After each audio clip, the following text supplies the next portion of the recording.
This video is sponsored by Skillshare.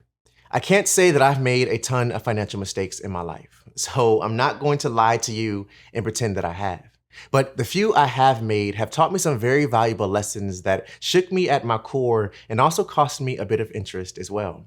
So today, I plan to share 6 personal finance mistakes to avoid because I desperately don't want to see you trapped traveling down a road that keeps you stuck between a rock and a hard place. Mistake number 1 is avoiding the truth about your finances. The worst thing you can do when it comes to understanding your life and your money is trying to avoid facing it for what it is. Regardless if you have good financial habits or not so good financial habits, the truth of the matter is that your financial situation is what it is because you're either intentionally managing it or you're not. And if you're doing the latter, then I highly want to encourage you to face the truth and start building a plan and taking action towards correcting this crucial mistake. Believe it or not, roughly 72% of households in America do not have a financial plan. And I'd argue that this is a result of avoiding the truth about our finances. So if you've accumulated debt that you're not proud of, or have spent money that you wish you could get back, or are just trying to stay afloat and get ahead, then the first thing you must do is face the truth about your finances. Only then will you be able to understand your money and start to regain control of your life. Mistake number 2 is not having a plan for your finances. Having a financial plan is arguably one of the best moves you can make when it comes to your money. Especially if you're just getting started on your personal finance journey, it can be tough to see the long-term value you might get from the actions you're taking today. Think about it like this. If you were a contractor, would you attempt to build a home or an office building without blueprints or a plan? Probably not. Would you travel to a new place in a new city, driving down unfamiliar roads without a plan or a GPS? Probably not. So why would you try to navigate life and many of your important financial decisions without a proper plan? Doesn't make much sense, right? So what is a financial plan? What does a financial plan consist of? Well, let's break it down. A financial plan is a comprehensive picture of your current finances, your financial goals, and any strategies you've set to achieve those goals. Good financial planning should include details about your cash flow, savings, debts, investments, insurance, and any other elements of your financial life. Sounds intimidating and complicated, but it's not, I promise you. See, financial planning creates a roadmap for your money. Without one, you'll likely find yourself treading in a pool of mess, trying to figure out why you keep running out of money at the end of the month or why you're not making much progress towards your financial goals.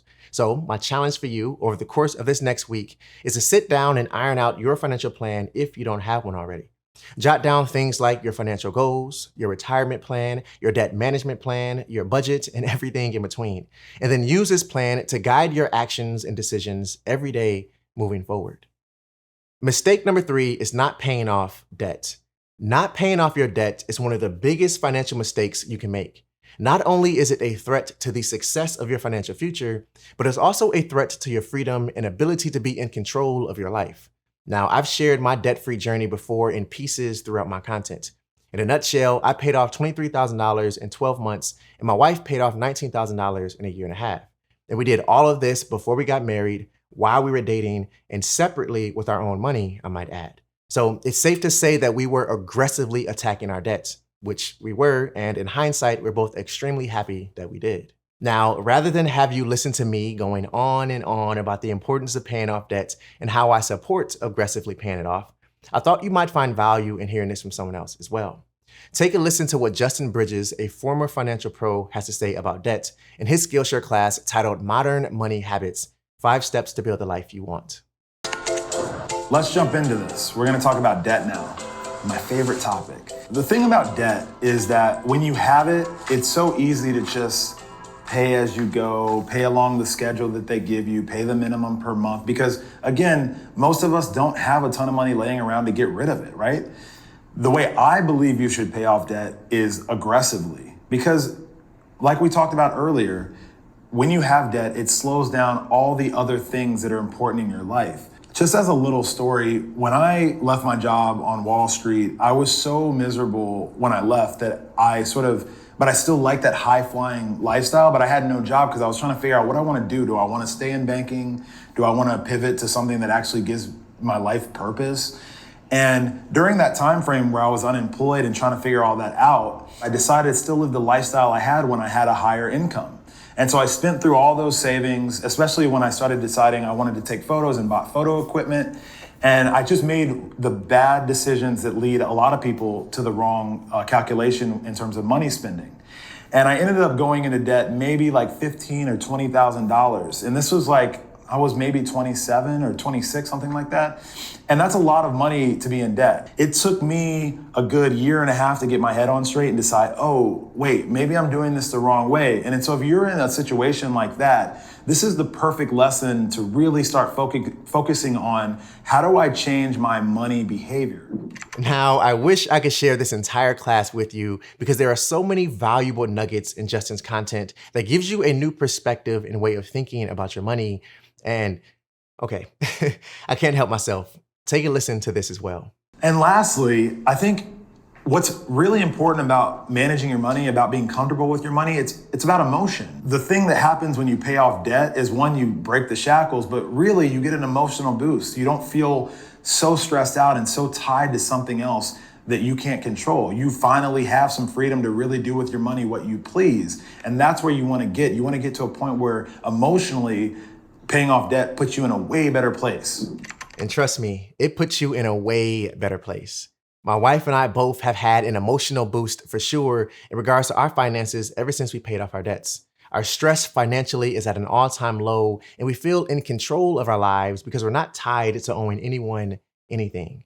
Now, if you're interested in checking out the rest of this class, which I think you should, then I have a special offer for you. But just in case you're not familiar with Skillshare, they're an online learning community with thousands of inspiring classes for both creative and curious people. You can learn new things and new skills from life and productivity to money and financial habits. So if you're curious, there's a link down in the description below. And if you're one of the first 1,000 people to click it, you'll get a free trial of a Skillshare Premium membership. Mistake number 4 is not having savings set aside for emergencies. 69% of Americans have less than $1,000 in total savings. And 34% of Americans don't have any savings at all. Those are pretty alarming statistics, don't you think? This means more than half of Americans cannot afford an unexpected $1,000 emergency without financing it. Let's say your car breaks down and needs repairs that are outside your scope of DIYing, or your water heater, maybe your furnace goes out in your home. What about health emergencies and your insurance doesn't cover the entire bill? See, small emergencies like this are more common than you think, and you'd much rather them feel like an inconvenience than something that welcomes stress into your life. So if you don't have an emergency fund, build one, like starting today. Start with $1,000 as a starter emergency fund if you don't have anything saved at all or debt hanging over your head. Above that, especially after your debt is paid off, save up 3 to 6 months of total expenses. This will serve as your fully funded emergency fund. Now, regardless of how much you have in your emergency fund, take that money and put it in a separate account and do not touch it unless it's an emergency. Mistake number 5 is not living within your means. No matter how much you earn, you can always spend more than that and be technically poor. Just let that sink in for a second, because one of the biggest mistakes I've noticed across the board is the action of spending money we don't have to buy things we don't need to impress people we don't even know. It's as if we're embarrassed to live within our means because it might not match what someone else has or is pretending to have. But here's the thing. Living within your means is the best thing you can do for yourself and your finances. Not only does it ensure that you will remain in control of your money, but it also helps you build healthy financial habits, such as spending less than you make, separating wants from needs, finding contentment in your lifestyle, and buying only when you have the cash. Now, I'd love to dive deeper into this topic. In fact, I plan to share a conversation with you that walks you through a handful of ways to live within your means, both financially as well as physically and mentally. A guide to living frugally, if you will. So comment below and let me know if that's something you're interested in. Mistake number 6 is thinking personal finance is all about numbers. It's not. Numbers and math is a part of it, but the bulk of personal finance is about behavior. It's about what you do every day, every week, and every month that makes a difference. To put this into perspective for you, personal finance and building wealth is 80% behavior and 20% head knowledge. So if you're looking to regain control of your life and your money, then you have to start with you and your financial habits. Reading financial books and blogs are great. Watching YouTube and taking notes is great. But if you're not willing to adjust your behavior, then you'll likely continue to make the same mistakes after mistake after mistake, and I don't want that for you. Instead, I want to see you flourish and grow and enjoy those meaningful things in life without the stress and burden of bad financial habits. Keep growing, keep learning, and remember, it's never too late to regain control of your life and your money. Always stay true to you, and I'll see you in the next one. Peace.